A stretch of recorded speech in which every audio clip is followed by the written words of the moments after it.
Welcome to Finish It February. So if you don't know, Finish It February is a sort of community project, if you like, hosted by Roxanne Richardson over on her channel, where she encourages us as knitters once a year in the month of February to go through our unfinished objects, known as UFOs, and see what we have that needs finishing, that we can work on, that maybe we want to get rid of or rip back and reuse the yarn, that sort of thing. So you may have been following along with my stash busting series, and one of the things about this long-term stash busting project is that I have acquired loads of UFOs, and I'm not normally the type of knitter that likes to work on more than one project at once, and so this is stressing me out. So I am determined this February we're going to get all these UFOs, they're on the bed behind you, down. I was going to say gone, but I think that might be a bit ambitious. You'll see. Yeah.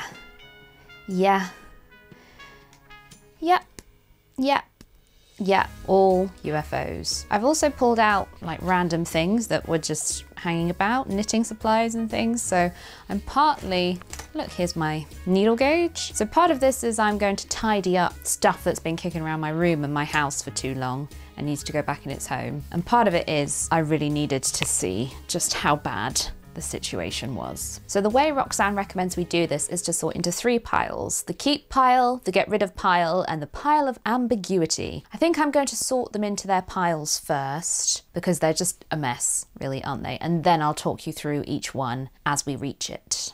So do you know what? That was actually surprisingly painless. I have more works in progress than I thought I did, which but oh well. And so I thought we'd start with the get rid of pile, because there's only 2 things in that pile and they're both pretty nondescript projects, so they should be quite quick to talk about. So first of all, I had a whole load of random leftover bits of various things, not enough for a garment, weird weights that I couldn't put together. You know, I would have a little bit of Aran and a little bit of worsted. And so I looked for patterns that could use up really small quantities of yarn, and I came across this pattern for these crochet stars. And I have more of these downstairs. However, I hate this sort of thing, and I don't know why I made them, because I knew I wouldn't like them. And I've got all these crochet stars that I'll never use for anything. To me, they're kitsch. They're not my style at all. So I don't really know why I did this. I've kind of had them as a sort of work in progress to do something with them, to finish them in some way. And I think I'm just going to rip them out and reclaim the yarn. I mean, I could just bin them, but as they are part of the stash busting, I feel like I should use them for something. I don't know. They're to be gotten rid of. I don't want to spend any more time on that project as it is, as it stands. Now, the other thing I've been working on, I'm at that age now where people in my family, in my friendship group, in my circle, if you like, they're having babies and they know I knit things and they ask me to knit things for the babies. However, I haven't been using yarn from my stash for those. I've been using yarn from my mum's stash, which is all acrylic. She only knits for babies. So I haven't been able to tick anything off for those. And then I remembered I had some cotton, and I thought, oh, I'll do some cotton projects because I didn't really want to use my nice real wool for a baby. And I don't think the parents would appreciate the sort of labour involved with delicately hand washing merino wool. So I thought I'd do some cotton, and I've had some cotton in my stash,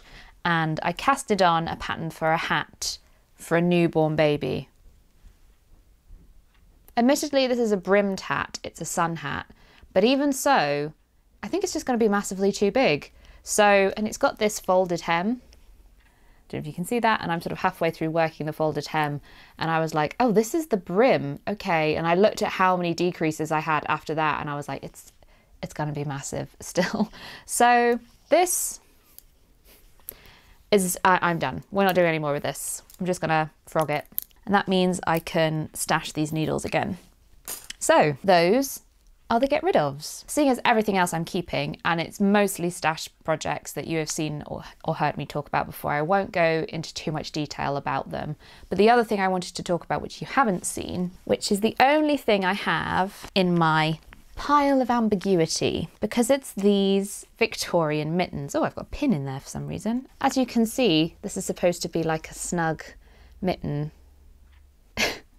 It's much too big. So the logic here was, when I bought my ticket to go to the ball in April, which I've talked about in my plans for 2023 video, I knew I wanted to knit some accessories, and I started doing research into Victorian knitting patterns, finding some things that would be appropriate for the 1840s and the late 1830s. One of the things I considered making was a pair of lacy mittens, sort of because you see them wearing them, evening wear sort of mittens in this period. So I looked at some patterns for those, and the thing with Victorian patterns is they're very cryptic, and the needle sizes are often, you know, the person who wrote that book had their own numbering system for the size needles, and then you got a gauge with the book sort of thing. They're really hard to decipher, so I basically just started experimenting, and I knew they would be a very fine gauge, so I used the thinnest yarn I had, which was 2-ply, and the smallest needles I had, which were number 15s, and still this mitten turned out this huge. At this point, having sort of completed one pattern repeat to see what it looked like, I was like, oh, I could give this a go. So I started to look into the smallest needles I could find. So I was able to find these from Higher, 1.2 mil, 1 mil, and 0.7 mil. They're absolutely minuscule. They're really long, which makes them a little cumbersome.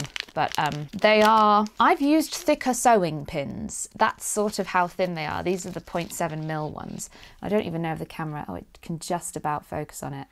They're so fine. And I was like, okay. I then ordered a whole load of silk, because they would often be knitting in silk, these mittens and things, silk thread from De Vere Yarns, which is like an embroidery thread supplier, to see what I could find that would sort of be a dupe for Victorian style. They call it, you know, purse twist. So it was obviously something specifically designed for this sort of knitting that was easily available in this era, but we're never going to find nowadays. So I found a few. I just basically ordered some different weights and different types of thread, but the thicker ones are quite loosely spun, and so they're not great for knitting because you just split the yarn. And then they do have a firmer one, which is sort of like mercerized cotton, which is like buttonhole twists. And I did get out my silk buttonhole twists, and I had to go with some of these as well because I had various different gauges of those. But it does seem that essentially that's what they were knitting with. They were knitting with silk thread, the sort that you and I would only use to hand sew buttonholes these days. So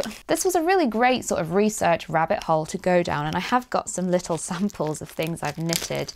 I actually think at the time I did this, which was probably before I started stash busting, this is how long it's been, I filmed some footage. So if I can find the footage I filmed at the time, I'll add it in here. But I did make these really tiny little sort of gauge swatches just to sort of see if I could do it, firstly because it's so fine. This is the one with the red thread, which was most similar, I think, to the kind the Victorians would have had. And then I tried with a different embroidery floss I had, doing a little sample of the stitch pattern from that bigger one that I showed you, so you can see I've got like the ribbing at the bottom and things to see, sort of just to experiment really. So I bought all this stuff, and I would still like to give this a go. It's just timing. Before the ball it's not going to happen because it's so labour intensive. That's one of the reasons I wanted to try it, was to appreciate sort of the amount of time and effort and skill that was sunk into something as delicate as this. But I don't know what to do with like this.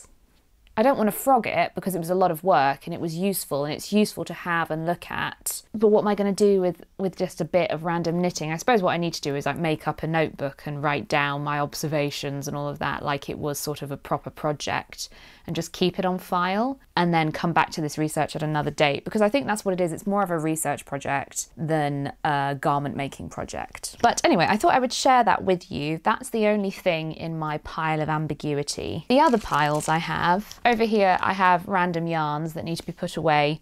In the middle here I have random supplies and things that need to be put away, and then all the other projects I want to finish. So there are only 2 here I think that you haven't seen. Naturally, I've got the crochet blanket I'm still working on. This over here is the Hexie Puff quilt. And it's one of those things, when I started it, I knew it would be a really long-term, lengthy, involved project, but I haven't done anything on it for months now probably. And it's just because knitting those hexie puffs is really dull. They're not very fun and you have to be really motivated to work on it. So I originally had this plan that I only wanted to use hand-dyed yarns, and I had very few hand-dyed yarns, but I'd got lots of sort of leftover bits and I thought this will be great to use them up. However, a lot of the reason I had these leftover hand-dyed yarns was I had been a member of this mystery sock knitting club, and so you just randomly got a hand-dyed skein each month to knit your socks with, and a lot of them I didn't really like. So now I have like this weird selection of hexie puffs that don't really go together because it's all sort of random, and a lot of the shades I don't like anyway. So I haven't been really enthusiastic about that project. The other thing is I don't buy a lot of hand-dyed yarn, so I don't have that many leftovers left to use up, and I've sort of been wondering about where I'm going to go with this hexie puff quilt, because, or Beekeeper's quilt as the design is called.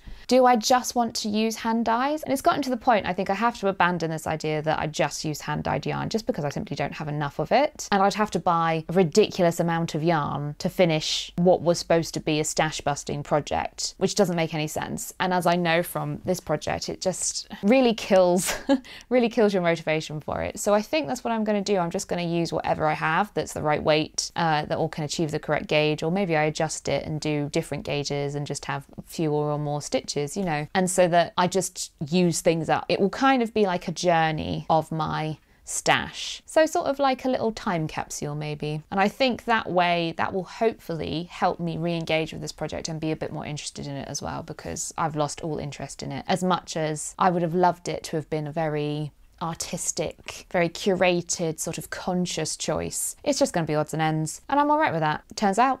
The crochet blanket you know about. This here is this 1930s daisy maker project I was doing, which again, this is making these daisies is so repetitive, and I have got quite a lot of them now, but I needed a break. I lost interest, and so now I'm sort of got this half done project which I haven't wanted to return to. It's a very slow way to use up yarn as well, and so, you know, I've been trying to focus on doing faster projects, more yarn intensive projects to get through my stash quicker, and this one's going to be quite a long project. Again, there's a theme here. These are why they're my UFOs. And then, so I have this pair of Weldon's gloves. You've seen this one previously in a stash busting video. I made one glove, I got as far as the rib on the other glove, and I didn't want to knit them anymore. I think I was just done with really fiddly little things at this moment, and I wanted to do something different, or wanted to make a garment as opposed to an accessory, things like that. Something, I just lost interest. And I also think they might turn out a bit small, and kind of the fear of that, because if I put this one on, it's not stitched up properly yet, but like, see what I mean? It's going to be a tight glove. So I will finish it, I will sew them up, and if they're too small, I'll just give them to somebody with small hands, basically, I think is how I'm going to solve that one. But I suppose I kind of got second glove syndrome, if you like, as opposed to second sock syndrome. This is a project that will be a video in its own right, which is about making a 1940s patchwork jumper.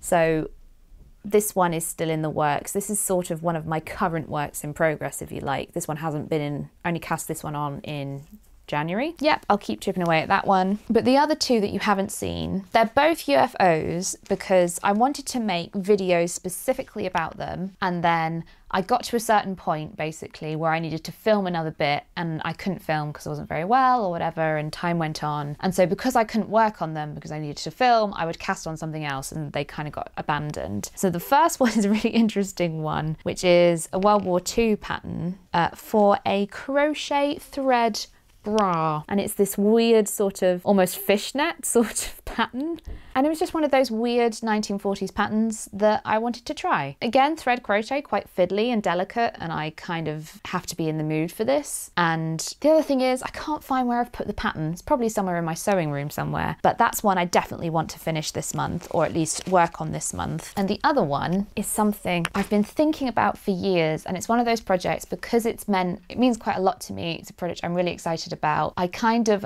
get a little bit like decision paralysis or whatever. I sort of avoid it because I want it to be perfect, basically. And I kind of get imposter syndrome, I suppose. And instead of just making it, I overthink it. And it's a knitted corset. You might have seen that on my whiteboard downstairs in the background of some of my videos. I found this pattern for a Victorian knitted corset, and I wrote my master's degree on the aesthetic dress movement, and one of the big movers and shakers in the aesthetic dress movement was Dr. Jaeger, and he made, at the time, as sort of like a health thing, dress reform thing, a knitted corset, and this knitting pattern is quite obviously a rip-off of that. So I was trying to recreate it as part of my, again, my academic interest in this.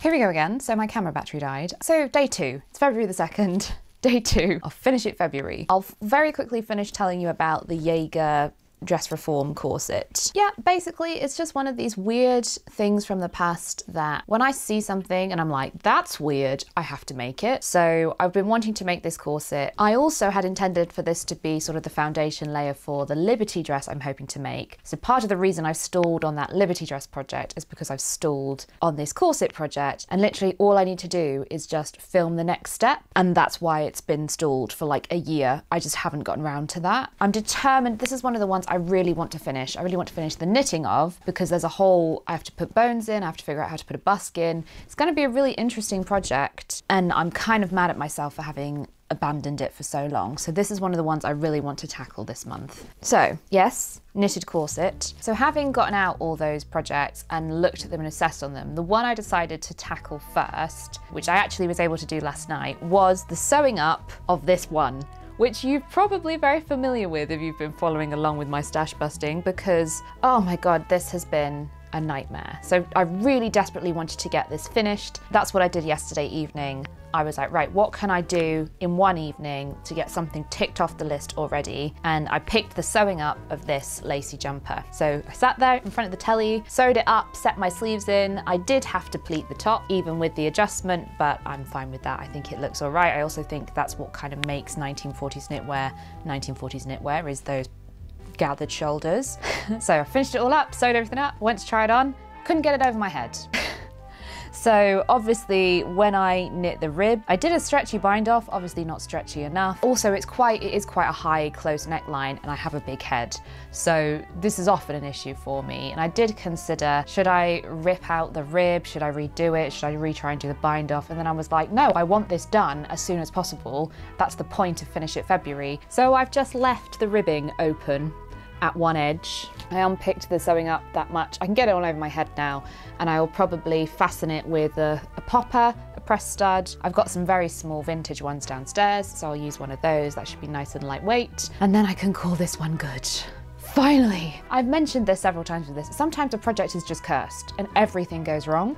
That was this project for me, you know, and I'm thinking to myself, oh, it's like the way you approach it, you know, it's the mindset you go into it with. The reason you're making mistakes is you've already decided it's cursed in your head. So I was trying really hard to like come back with renewed enthusiasm for this project and like, yeah, I love this design, let's finish it. And still something went wrong. So it's just cursed. It's just cursed. It's not quite done. Probably go downstairs and do that now, so I won't film that because sewing on poppers is boring at the best of times.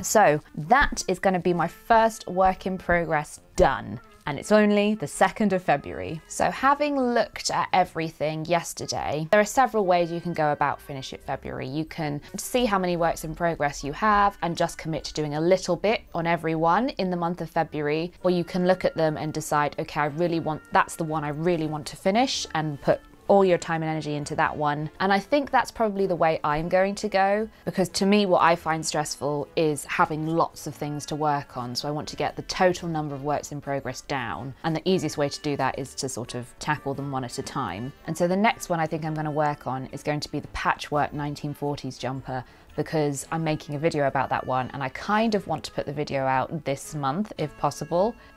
Maybe that's overambitious, but we'll see. So that's going to be the next one I tackle. So very excitingly, Finish It February, I have finished knitting the Patchwork Jumper. It needs sewing up, and because of the nature of it, it's going to need a lot of sewing up.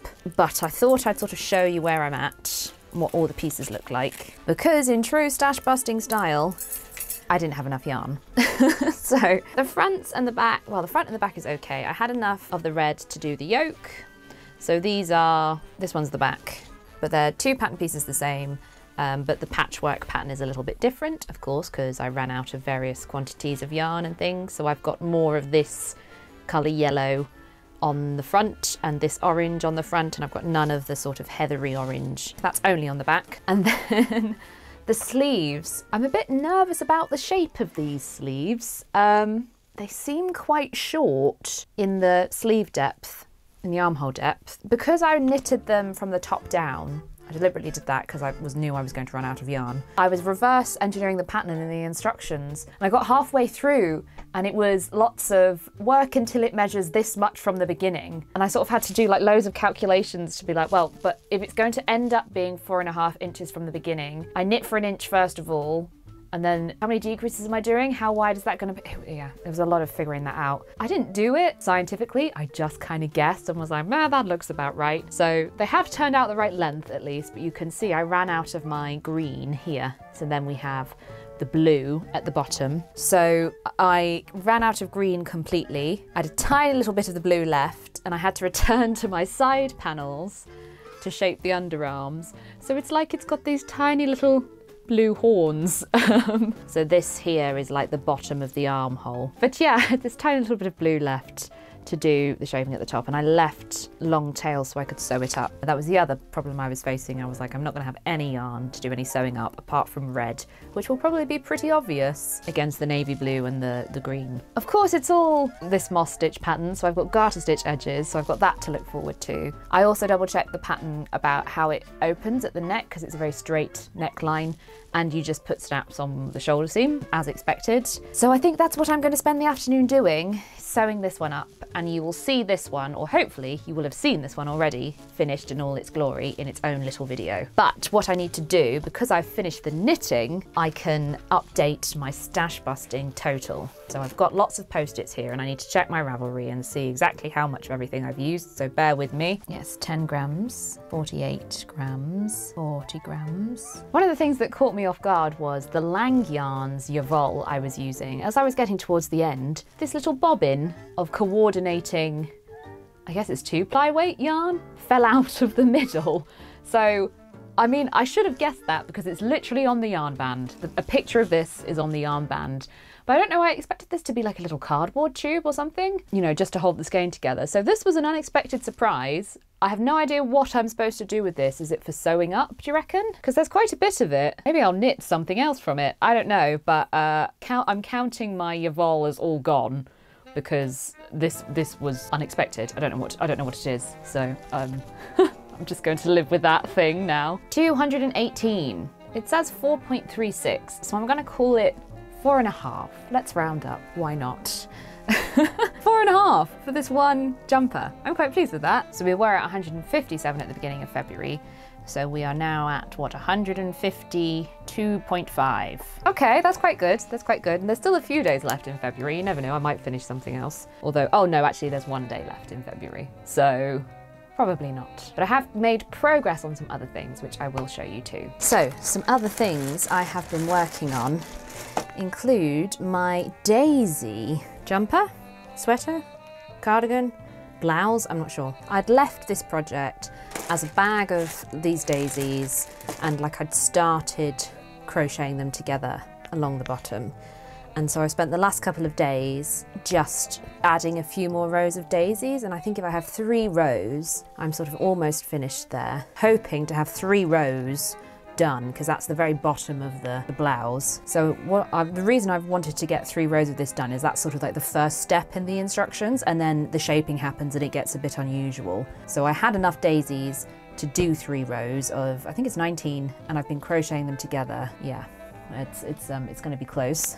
I do have more of this yarn somewhere.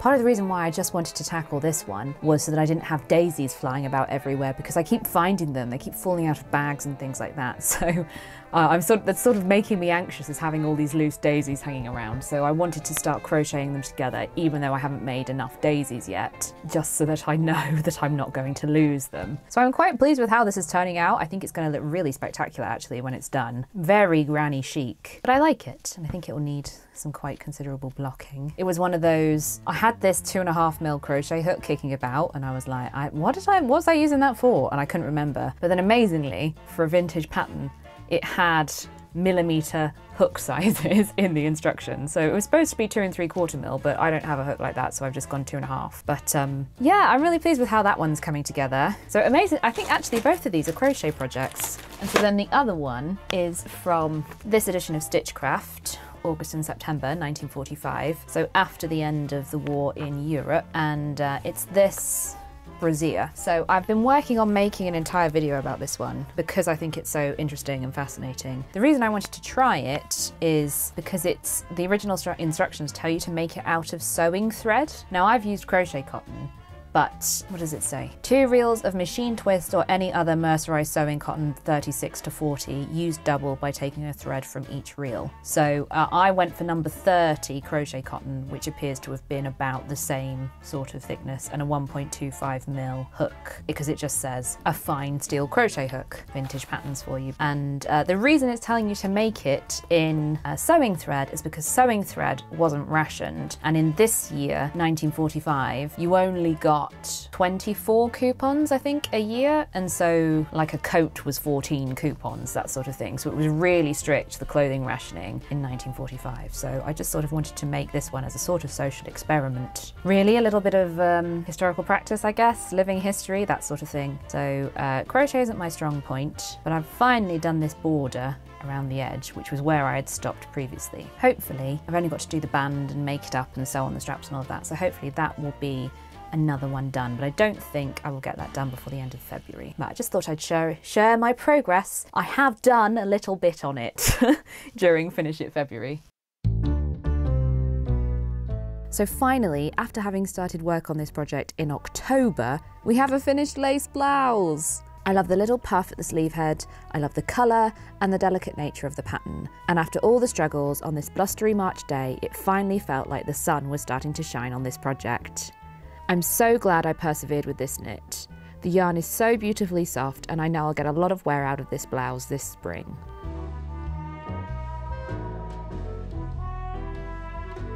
Naturally, you know I like to show my finished makes sitting down, but sitting still out of the sun was absolutely freezing. The sun may be shining, but that doesn't make it warm.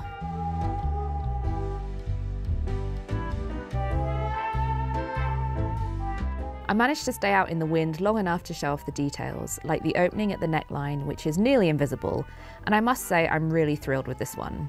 Just a reminder that this pattern is available in my Ko-fi shop if you'd like to make your own version. As for the patchwork jumper, I know you've already seen it in the previous video, but I realised I didn't include any footage of it sat down in that one, so here it is. The opening at the neck is not quite so invisible on this one, but I don't mind. And while I had previously talked about adding shoulder pads, the sleeves are so close fitting, I didn't have room for them. I still think it looks kind of lumpy and too big, and I think sitting down highlights that more. And then the sun came back out, so I took a moment to try and alleviate my seasonal depression with some vitamin D. But yeah, still kind of lumpy looking, even in the sunlight. I think the thing I'm most proud of is the colours, from a bunch of odds and ends to a surprisingly cohesive patchwork design. I've never been the best at colour selection, but I think I'm finally starting to train my eye for what works and what doesn't. I didn't get as much footage as I would like, and you'll have to excuse the compost bins and water butts in this shot, but between the wind and the sun going in and out every 5 seconds, I didn't have a great time shooting this footage. Still, I'm excited that spring is finally here, and we can move on with some new projects. Thanks for watching. See you next time.